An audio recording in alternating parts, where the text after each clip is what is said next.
अगर मल्ला का बेटा उप मुख्यमंत्री बन सकता तो क्या आदम का बेटा मुख्यमंत्री नहीं बन सकता? हमको जवाब दो। अगर मल्ला का बेटा उप मुख्यमंत्री बन सकता तो क्या मोहम्मद का बेटा नहीं बन सकता मुख्यमंत्री? मेरे भाई, फैसला आपको करना है। 17% है, 3% है और 14% है। 14% है तेजस्वी, और आप देते हैं टिकट उनको कितना? 14 है तो 36% टिकट दिया। जो 17% है उनको क्या दिया? उनको लॉलीपॉप दिया और बोला कि बेटा पूछते रहना। तुम 14% और 36% तुम, और हमको बोल रहे दरी बिछाओ, दरी बिछाओ, दरी बिछाओ। हमारी बात क्या है कि हम हिस्सा चाहते हैं, बराबरी चाहते हैं। हम किसी के सर खरीद गुलाम नहीं है। तूने आज जंजीरें तोड़ दी है। अगर यह हकीकी तौर पर आपको जंजीरें तोड़ना है तो अपने दिमाग से इस बात को हमेशा के लिए निकाल दो कि हम किसी के गुलाम नहीं, हम बराबरी चाहते हैं। अगर आप अपने दिमाग से इस बात को निकाल देंगे हमेशा के लिए तो याद रखिए आप और हमसे इंसाफ होगा। बिहार तरक्की की राह पर जाएगा। अरे जो लोग बार बार एमवाई बोलते हैं, अरे बताओ कौन है? 15 साल लालू परिवार के लोग मुख्यमंत्री रहे। 20 साल से नीतीश कुमार मुख्यमंत्री हैं। 2 मरतबा तेजस्वी उप मुख्यमंत्री बन गए। अरे हम पूछना चाहते हैं कि आखिर हमारा रोल क्या है? मंजलिस आपको कह रही है कि राणा रंजीत हमारा बेटा, हमारा भाई है। आप राणा रंजीत को वोट भी डालेंगे और वोट भी हासिल करेंगे। याद रखिए, डरना नहीं है बीजेपी से। जमहूरियत है, ये चंपारण की सरजमीन है। जुल्म करने वाले अंग्रेजों को हमारे बुजुर्गों ने मार मार कर भगा दिया था अंग्रेजों को। अब आपको सिर्फ 11 तारीख को वोट डालना है राणा रंजीत को। क्या आप वोट डालेंगे राणा रंजीत को? क्या आप इन तमाम की बत्ती गुल करेंगे?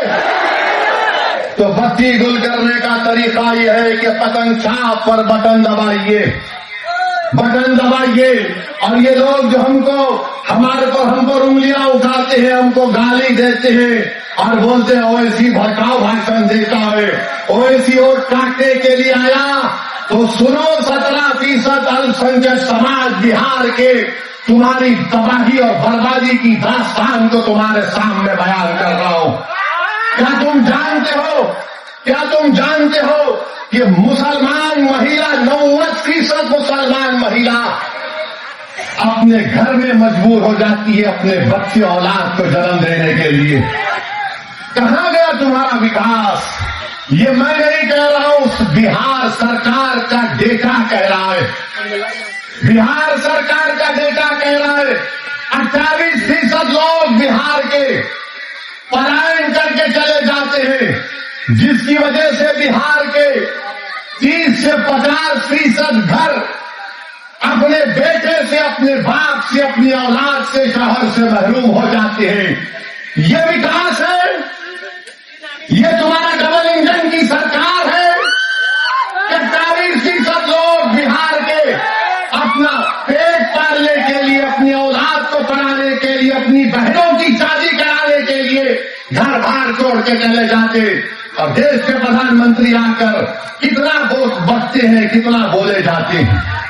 मेरे अजीज दोस्तों और बुजुर्गों, मैं आपको बताना चाह रहा हूं कि बिहार में नीतीश कुमार की 20 साल की सरकार और 15 साल की राजद की लालू परिवार की सरकार, वो पहला जंगल राज था, ये दूसरा जंगल राज चल रहा है। इन दोनों जंगल राज से बिहार को छुटकारा दिलाना। क्या आप इस जंगल राज को खत्म करेंगे? अगर आप जंगल राज को खत्म करने का इरादा कर लिए तो यकीन जानिए बिहार अपनी तरक्की की ऊंचाइयों तक पहुंच जाएगा। और ये जो हमारे तेजस्वी के साथ जो लोग हैं, बार बार हमको निशाना बनाते हैं। अरे मेरे भाई, जब 3% उप मुख्यमंत्री बन रहा है तो तुम क्या कर रहे हो वहां पर बैठकर? तुम सिवाय कव्वाली के कुछ नहीं कर सकते वहां पर तेजस्वी के दरबार में। बताओ क्या हासिल करोगे तुम? क्या हासिल करोगे? कितनों को टिकट मिलता है? 17% है। कितनों को टिकट दिए? बोलो राजद वालों। और जो 14% है उनको 36% टिकट दिया जाता है। ये सामाजिक न्याय है? ये एमवाई का कॉम्बिनेशन है? ये सबको साथ लेकर चलने की बात होती है? याद रखो मेरे अजीज दोस्तों और बुजुर्गों, मेरी सरदार मां और बहनों, नौजवानों, ये लड़ाई तुम्हारी है। कल का मुस्तकबिल तुम्हारा होगा। अगर आज आप अच्छा फैसला करेंगे तो इंशाअल्लाह ताला वो जो उम्मीद है कि आपकी एक लीडरशिप पैदा होगी और राणा रंजीत जब कामयाब होगा यहां से इंशाअल्लाह, तो पूरे भारत में इनकलाब आ जाएगा। पूरे भारत में इनकलाब आ जाएगा। ये कौन है राणा रंजीत, जिसको ढाका की जनता ने अपना विधायक बना दिया?